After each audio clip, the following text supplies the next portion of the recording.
Hi friends, तो फिर से एक नए वीडियो में आपको स्वागत है। और आज हम लोग जो है महात्मा गांधी जी का जो हम लोग हिस्ट्री में कर रहे थे, तो आज हम लोग पार्ट 3 करेंगे और रॉलेट एक्ट एवं जलियांवाला बाग हत्याकांड देखेंगे। क्योंकि पिछले बार हम लोग जो जो देखे हैं पार्ट में, उसमें देख लेते हैं हम लोग महात्मा गांधी के कुछ सत्याग्रह। ठीक है, तो आज हम शुरू करते हैं रॉलेट एक्ट और जलियांवाला बाग हत्याकांड से। तो अगर चैनल पहली बार आए तो चैनल को जो सब्सक्राइब कर लें और ज़रूर दोस्तों में शेयर करें। और अच्छा लगता है तो एक प्यारा सा ज़रूर कमेंट करें। और हम आते हैं आगे। देखिए, कहते हैं रॉलेट एक्ट और जलियांवाला बाग हत्याकांड। हम यहाँ से शुरू करते हैं और हम बढ़ते हैं हम लोग आगे। थोड़ा सा इसको हम जूम करते हैं। देखिए, यहाँ पे कह कि ब्रिटिश शासन द्वारा मार्च 1919 ईस्वी में लाए गए रॉलेट एक्ट का मुख्य उद्देश्य क्या था? तो क्रांतिकारियों का दमन। अगर आपको डेट याद करना है तो ये 18 मार्च का है। ठीक है, 18 मार्च का। लेकिन 18 मार्च नहीं याद रखेंगे, हम लोग सिर्फ रखेंगे 1919 ईस्वी में रॉलेट एक्ट आया था। ठीक है, कर यहाँ पे क्वेश्चन कि भारत में बढ़ रही क्रांतिकारी गतिविधियों के दमन के लिए सरकार ने वर्ष 1917 ईस्वी में न्यायाधीश सिडनी रॉलेट, ठीक है, ये अंग्रेज एक न्यायाधीश थे जो इंग्लैंड में रहा करते थे। तो इस क्रांतिकारी आंदोलन को भारत में उग्र होते हुए देखते हुए उन लोग सिडनी रॉलेट की अध्यक्षता में एक कमेटी का गठन करते हैं। ठीक है, सिडनी रॉलेट की अध्यक्षता में एक समिति का गठन करते हैं। उसका उद्देश्य क्रांतिकारियों को कुचलने के लिए एक प्रमुख योजना का निर्णय करता था। उसके सुझाव पर मार्च 1919 में पारित विधेयक रॉलेट एक्ट के नाम से जाना गया। ठीक है, चलिए, रॉलेट एक्ट का पहले रॉलेट एक्ट नाम नहीं था, उसका नाम था रिवोल्यूशनरी ऐसे कर कुछ का नाम था। ठीक है, वो एक्ट नाम था उसका, लेकिन फिर बाद में इसको रॉलेट एक्ट कर दिया गया। चलिए आगे हम आते हैं और कहता है यहाँ पे कि जब रॉलेट एक्ट पारित हुआ, ठीक है, जब रॉलेट एक्ट पारित हुआ तो उस समय भारत का वायसराय कौन था? तो लॉर्ड चैम्सफोर्ड। ठीक है, लॉर्ड चैम्सफोर्ड थे। ठीक है, किस औपनिवेशिक कानून को बिना वकील, बिना अपील और बिना दलील के नाम से जाना जाता है? तो रॉलेट एक्ट को जो है वो बिना अपील, बिना वकील, बिना दलील का, मतलब बिना, अगर आपको ऐसे मतलब शक के आधार पे पकड़ लिया जाएगा और आपको सज़ा दे दिया जाएगा। मतलब बिना आपको वकील, बिना बात केस लड़े, मुकदमा चलाए, बिना कोई अपील किए, बिना दलील के, कोई जज, कोई मतलब कोई सुनने वाला नहीं है, डायरेक्ट सज़ा। ठीक है, देखिए, रॉलेट एक्ट के विरोध में किसके द्वारा देशव्यापी सत्याग्रह चलाने का निर्णय लिया गया? तो महात्मा गांधी ने ही चलाए थे। ठीक है, महात्मा गांधी पूरा देशव्यापी आंदोलन चलाए थे। कर कि रॉलेट एक्ट यहाँ पे नेक्स्ट क्वेश्चन कि रॉलेट एक्ट के विरोध में किसने लगान न देने के लिए आंदोलन चलाने का सुझाव दिया? तो स्वामी श्रद्धानंद। ठीक है, मतलब ये बहुत अच्छा प्रश्न है। यह पूछता है कि रॉलेट एक्ट के विरोध में किसने लगान न देने का, यानी कि नो टैक्स। ठीक है, नो टैक्स, ये याद रखिएगा, किसने किया? तो स्वामी श्रद्धानंद। ठीक है, चलिए आते हैं आगे। कर कि द अनार्कियल एंड, हाँ देखिए, यही था ओरिजिनल नाम रॉलेट एक्ट का। ठीक है, यही नाम था। देखिए यहाँ पे याद कर लेंगे, द अनार्की, देखिए द अनार्किकल, ठीक है, the anarchical and revolutionary crime act 1919। ठीक है, ये याद रख लीजिएगा, इसका नाम था। इसका ये बस ऐसे ही दिमाग में रखना कि ऐसे करके अनार्किकल एंड रिवोल्यूशनरी, एक बार तो पढ़ लेंगे ना तो आपको याद हो जाएगा। ठीक है, ठीक है, यहाँ पर करा कि को सामान्य बोलचाल में क्या कहा जाता है? तो रॉलेट एक्ट। ठीक है, आपसे पूछ देख सकता है कभी कि रॉलेट एक्ट का नाम क्या था। ठीक है, तो the anarchical and revolutionary crime act 1990। ठीक है, तो 1919। जलियांवाला बाग नरसंहार में के पहले कौन सी महत्वपूर्ण घटना घटी थी? तो रॉलेट एक्ट पारित होना। देखिए, जलियांवाला बाग हत्याकांड ऐसे नहीं हो गया था। जब ये रॉलेट एक्ट आया, ठीक है, तो क्या हुआ कि पंजाब में एक व्यक्ति थे, दो क्रांतिकारी व्यक्ति थे पंजाब में, जिनका नाम था डॉक्टर सत्यपाल और डॉक्टर सत्यपाल ये सत्यपाल कीचुली, ठीक है, ऐसे करके नाम था। और उनको यही क्रांतिकारी देखकर उनको अरेस्ट कर लिया गया था। तो वहाँ पे लोग बाग में क्या थे, वहाँ पे इन्हीं के अरेस्ट के दौरान, ठीक ना,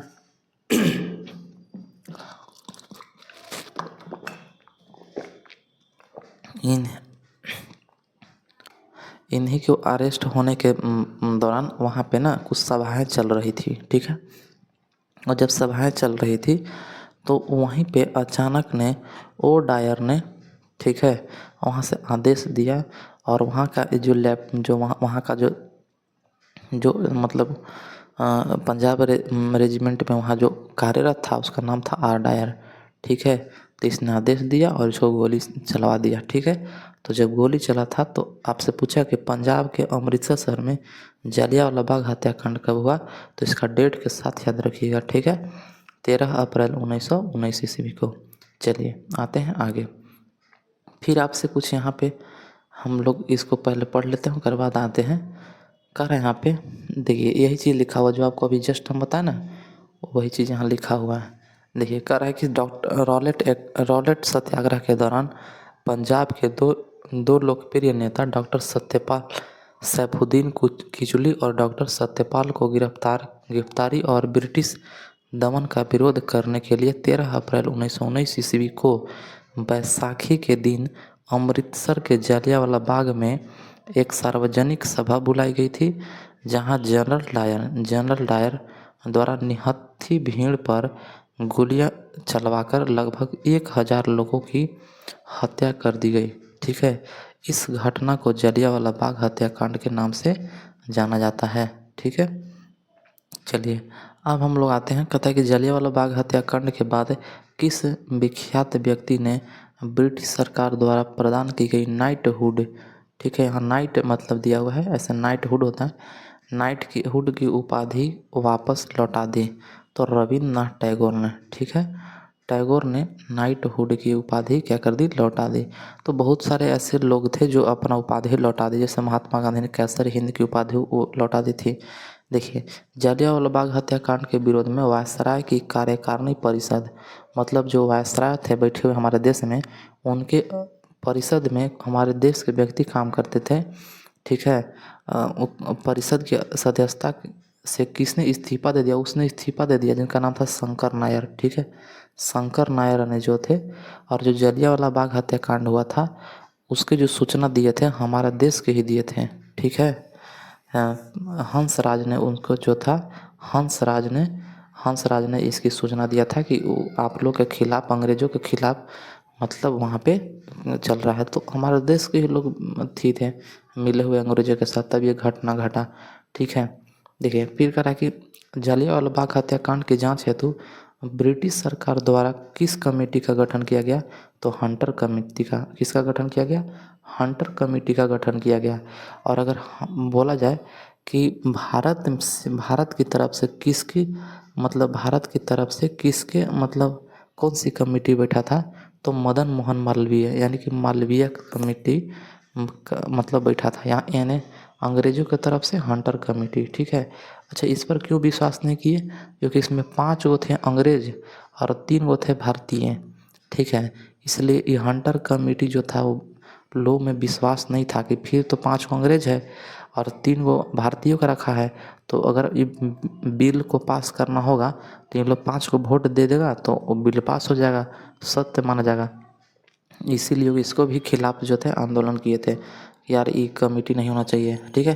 देखिए जलियांवाला बाग हत्याकांड के लिए जिम्मेदार जनरल डायर को लंदन में किसने गोली मार डाला, उधम सिंह ने मार दिया था, करीब करीब 21 साल में। यानी कहने का मतलब यहाँ पे जो डेट था वो 13 मार्च था, ठीक है।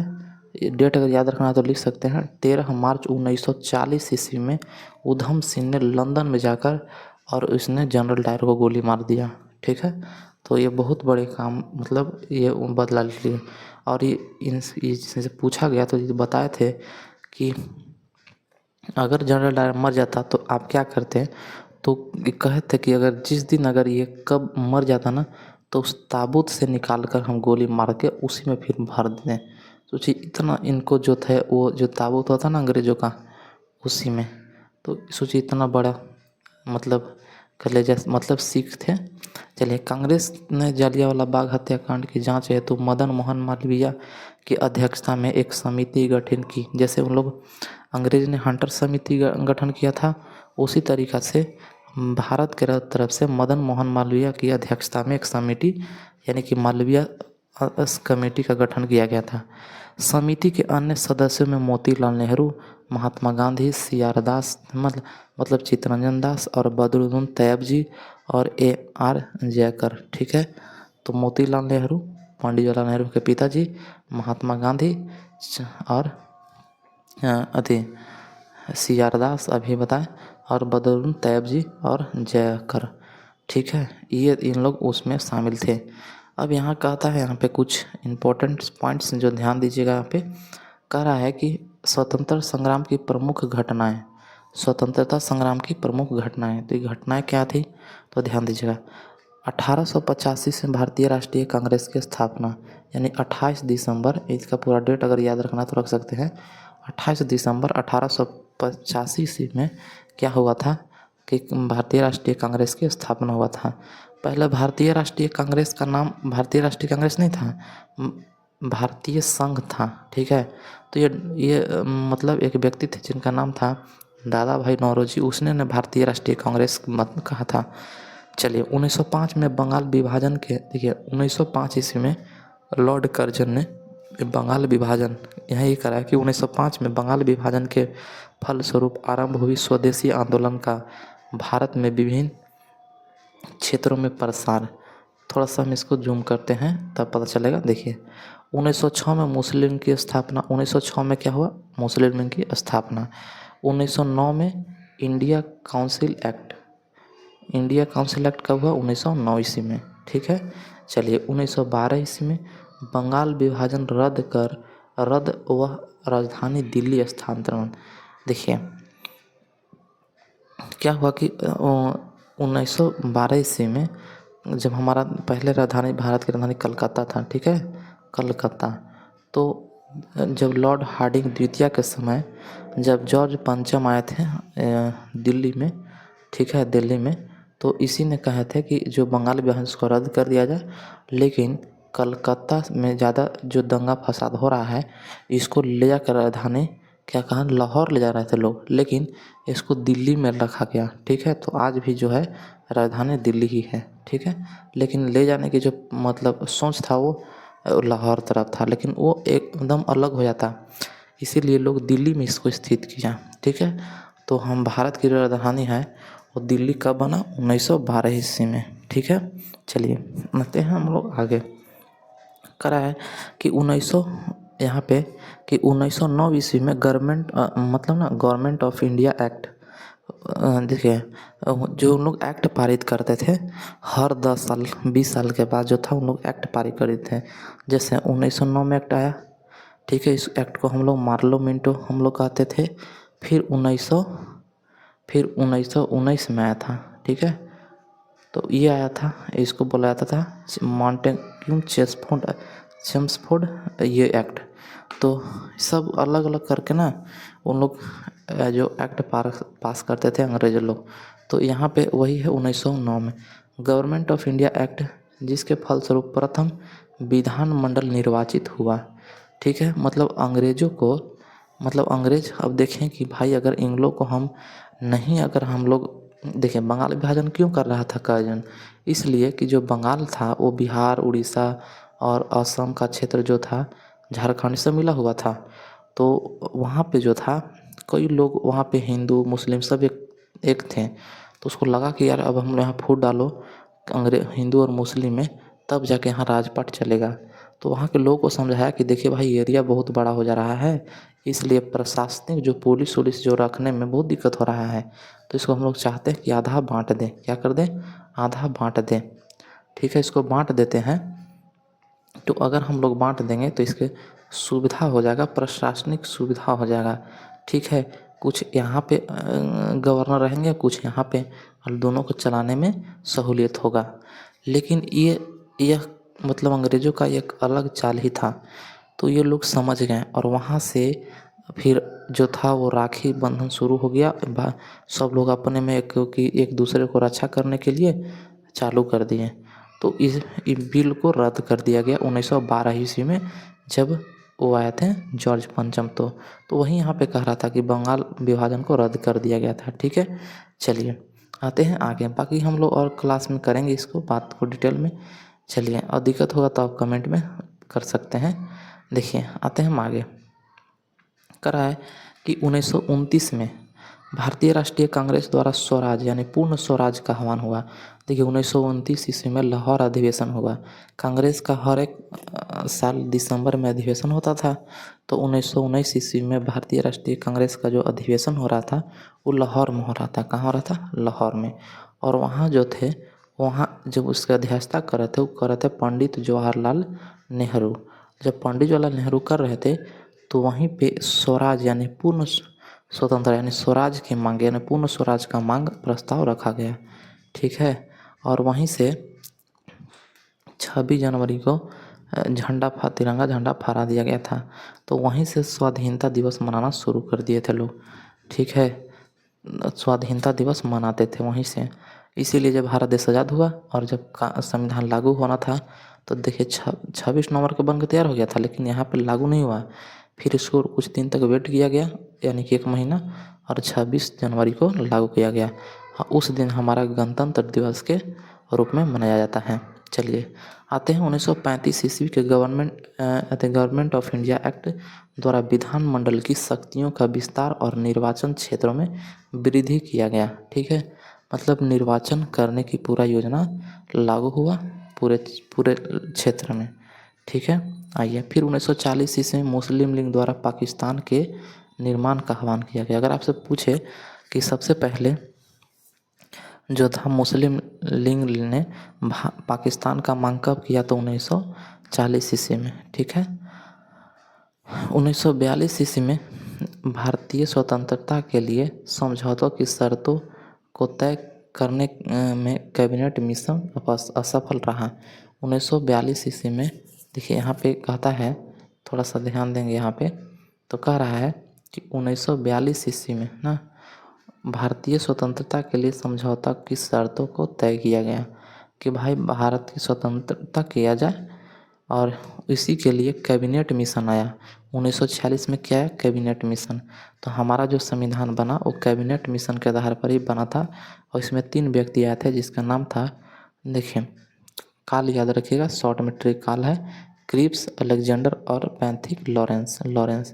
और यह कैबिनेट मिशन का अध्यक्ष थे लॉरेंस। ठीक है, चलिए आते हैं आगे। 1947 ईस्वी में स्वतंत्रता प्राप्ति व भारत का विभाजन और पाकिस्तान की स्वतंत्रता, यानी कि 14 अगस्त 1947 ईस्वी में अंततः पाकिस्तान को स्वतंत्र कर दिया गया, मतलब आज़ाद कर दिया गया। ठीक है, एक नया देश बना, वह बना पाकिस्तान। ठीक है, चलिए यहाँ पे कुछ पॉइंट्स लिखे हुए हैं, थोड़ा सा इसको हम देख लेते हैं।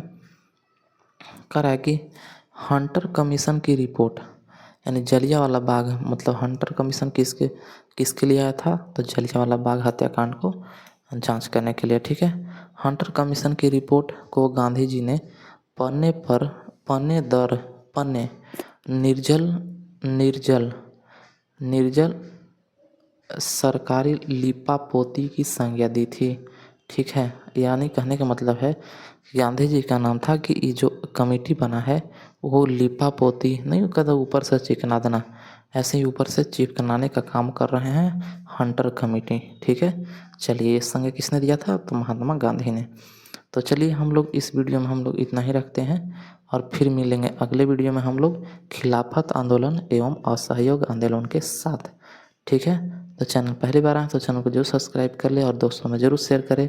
ठीक है, और अगर अच्छा लगता है तो एक प्यारा सा ज़रूर आप कमेंट करेंगे, और फिर हम मिलेंगे अगले पार्ट में खिलाफत आंदोलन एवं असहयोग आंदोलन के साथ। तो आज के लिए इतना है, जय हिंद।